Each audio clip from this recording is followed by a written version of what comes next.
नमस्कार दोस्तों, स्वागत है आपका हमारे चैनल प्ले टू में। दोस्तों, क्या आपने कभी सोचा कि भारत में क्रिकेट सिर्फ एक खेल नहीं है बल्कि एक शक्तिशाली राजनीतिक खेल है।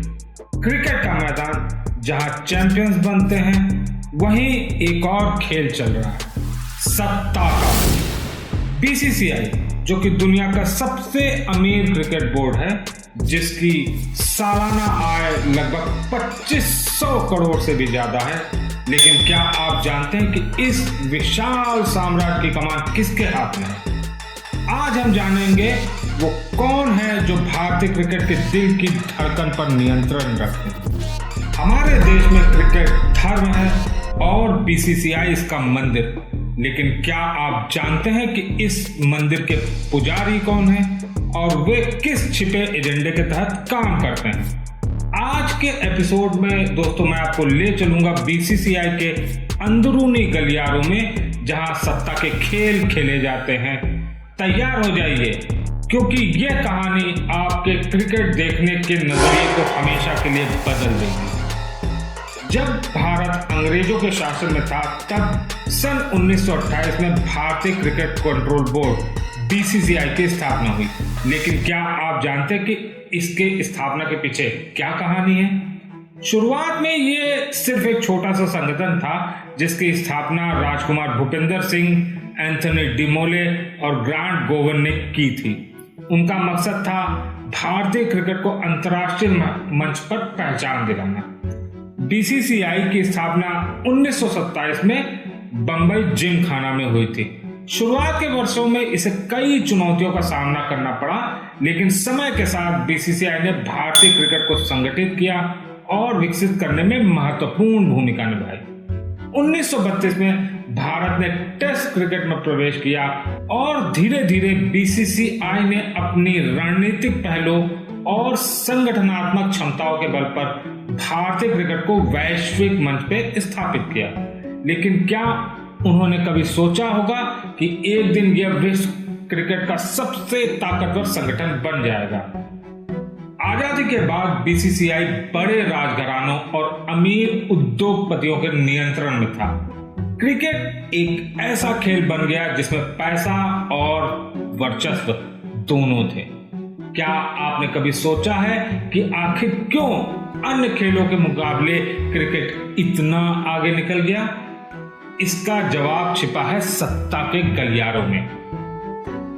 1983 की विश्व कप जीत यह सिर्फ एक ट्रॉफी नहीं थी, यह भारतीय क्रिकेट का परिवर्तन बिंदु था।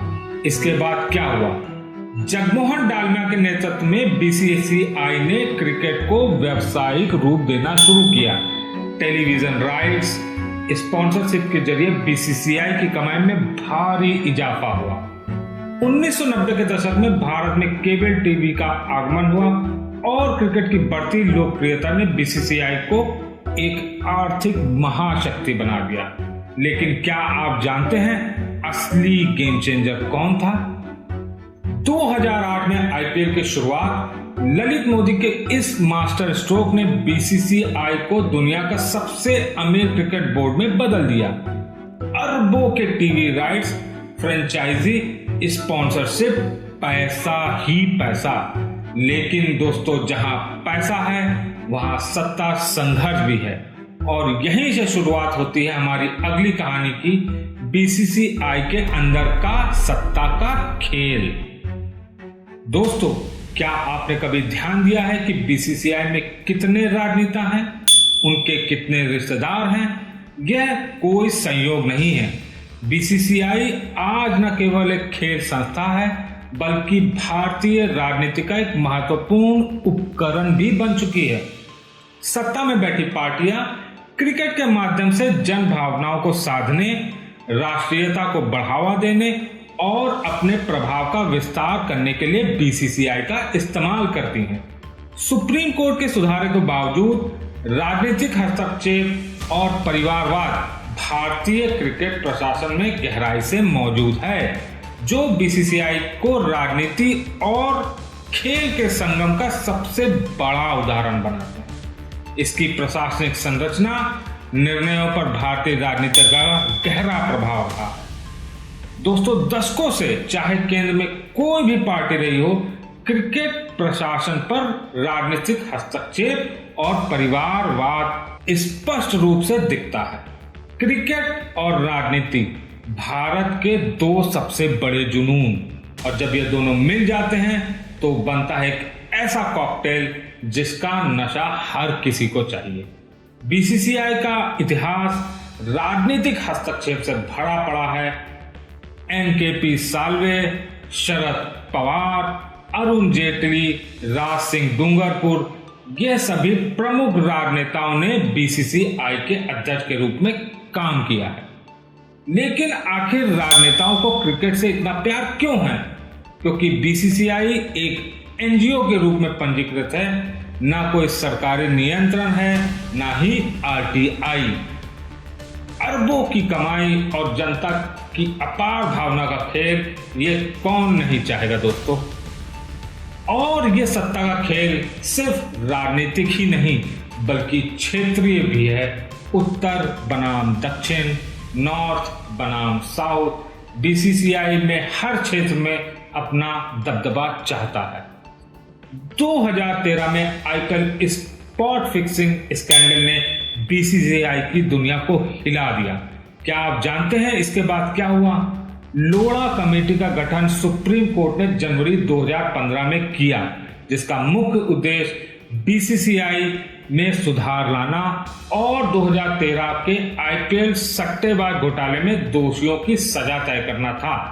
इस कमेटी की अध्यक्षता जस्टिस आर.एम. लोढ़ा ने की। कमेटी ने बीसीसीआई की कार्यप्रणाली, पारदर्शिता, हितों के टकराव और प्रशासनिक ढांचे में सुधार के लिए कई सिफारिशें की। प्रस्तावों ने बीसीसीआई के पूरे ढांचे को बदलने की सिफारिश की। 70 साल से चले आ रहे बीसीसीआई के तौर तरीकों पर सवाल उठा। एक पद पर सिर्फ एक कार्यकाल, राजनेताओं पर प्रतिबंध, रिश्तेदारों पर रोक। लोढ़ा कमेटी ने बीसीसीआई के पावर सिस्टम पर सीधा हमला किया और फिर शुरू हुआ इतिहास का सबसे बड़ा सत्ता संघर्ष। बीसीसीआई ने हर कदम पर विरोध किया। सुप्रीम कोर्ट ने बीसीसीआई के अध्यक्ष अनुराग ठाकुर और सचिव अजय शिर्के को हटा दिया। लेकिन क्या सुप्रीम कोर्ट का यह हस्तक्षेप सफल रहा? यह सवाल आज भी आंसरलेस है। दोस्तों, आईपीएल भारतीय क्रिकेट का डायमंड है, लेकिन क्या आप जानते हैं कि इस खेल के पीछे कौन से बड़े खिलाड़ी हैं? अंबानी, वानखेड़े, ग्योनिका, प्रीति जिंटा, शाहरुख खान, बॉलीवुड से लेकर इंडिया के सबसे अमीर बिजनेसमैन तक सब इसी खेल में शामिल हैं। लेकिन सवाल यह है कि क्या फ्रेंचाइजी मालिक सिर्फ अपनी टीमों तक ही सीमित हैं या बीसीसीआई के फैसले पर भी उनका प्रभाव है?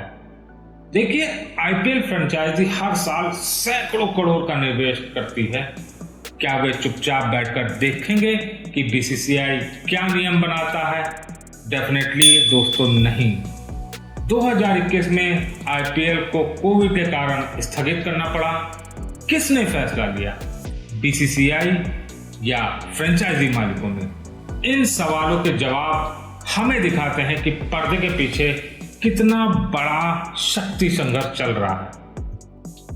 दोस्तों, आज विश्व क्रिकेट की राजनीति में भारत का वर्चस्व है, लेकिन यह संभव कैसे हुआ? आईसीसी में हर देश का एक वोट है, चाहे वो क्रिकेट की महाशक्ति हो या नया खिलाड़ी। लेकिन वास्तविकता में पैसा ही पावर है। वैश्विक क्रिकेट राजस्व का लगभग 70% भारत से आता है, जबकि बीसीसीआई कहता है हम नहीं खेलेंगे, तो आईसीसी और अनबोर्ड कांपने लगते हैं। याद कीजिए बिग 3 का प्रस्ताव, ऑस्ट्रेलिया, इंग्लैंड और बीसीसीआई को विशेष अधिकार देने की मांग। क्या आप जानते हैं कि 2023 विश्व कप के लिए पाकिस्तान जाने से भारतीय टीम ने इनकार कर दिया था और नतीजा भारत के लिए पूरा टूर्नामेंट दुबई में शिफ्ट किया गया। लेकिन इस शक्ति का असली चेहरा क्या है? और कौन है वो लोग जो वास्तव में बीसीसीआई को कंट्रोल करते हैं, आइए जानते हैं। बीसीसीआई के वर्तमान ढांचे पर नजर डालें तो अध्यक्ष, सचिव, कोषाध्यक्ष और अन्य पदाधिकारी दिखते हैं, लेकिन क्या आप जानते हैं असली शक्ति किसके हाथ में है? मुख्य रूप से 3 गुट हैं: राजनीतिक नेतृत्व, कॉरपोरेट और क्रिकेट प्रशासन। इन तीनों के बीच एक जटिल शक्ति संतुलन है। उदाहरण के लिए मीडिया अधिकार। क्या आप जानते हैं कि आईपीएल मीडिया राइट्स के लिए स्टार इंडिया ने 48.39 करोड़ रुपए और वीवो ने 2199 करोड़ रुपए का भुगतान किया। इतने बड़े निवेशकों का हित बीसीसीआई के फैसलों पर प्रभाव डालता है, लेकिन सवाल यह है कि इन सभी हितों के बीच खिलाड़ियों और क्रिकेट प्रेमियों का हित कहां है? एक तरफ बीसीसीआई में अरबों का खेल चल रहा है, दूसरी तरफ घरेलू क्रिकेटर अभी भी बेहतर सुविधाओं के लिए संघर्ष कर रहे हैं। यह कॉन्फ्लिक्ट बीसीसीआई की सत्ता राजनीति की कहानी को बयान करता है। बीसीसीआई की यात्रा अभी खत्म नहीं हुई है। आगे क्या है? भारत में क्रिकेट का भविष्य अभूतपूर्व अवसरों से भरा है। नई क्रिकेट लीग, महिला आईपीएल और अंतर्राष्ट्रीय प्रतियोगिताओं में भारत की बढ़ती भूमिका है। लेकिन दोस्तों, चुनौतियां भी कम नहीं है। लोढ़ा कमेटी के सुधारों का पूरी तरह कार्यान्वयन, पारदर्शिता की कमी और स्टेट लेवल में भ्रष्टाचार, ये सभी समस्याएं आज भी मौजूद हैं। बीसीसीआई के सामने सबसे बड़ी चुनौती अपनी छवि, पारदर्शिता और विश्वसनीयता को बनाए रखने की है। साथ ही आर्थिक और प्रशासनिक मजबूती को संतुलित करना भी जरूरी है। नए नेतृत्व के पास भारतीय क्रिकेट को आगे ले जाने का सुनहरा मौका है, बशर्ते हुए इन चुनौतियों का समाधान दूरदर्शिता और बगैर बायस होकर करें। क्या बीसीसीआई कभी सार्वजनिक संस्था बनेगा? क्या आरटीआई के दायरे में आएगा? क्या घरेलू क्रिकेट को मजबूत किया जाएगा? और सबसे बड़ा सवाल, क्या बीसीसीआई अपनी आर्थिक शक्ति का उपयोग अन्य खेलों के डेवलपमेंट के लिए करेगा? क्या क्रिकेट की लोकप्रियता का फायदा अन्य खेलों को भी मिलेगा?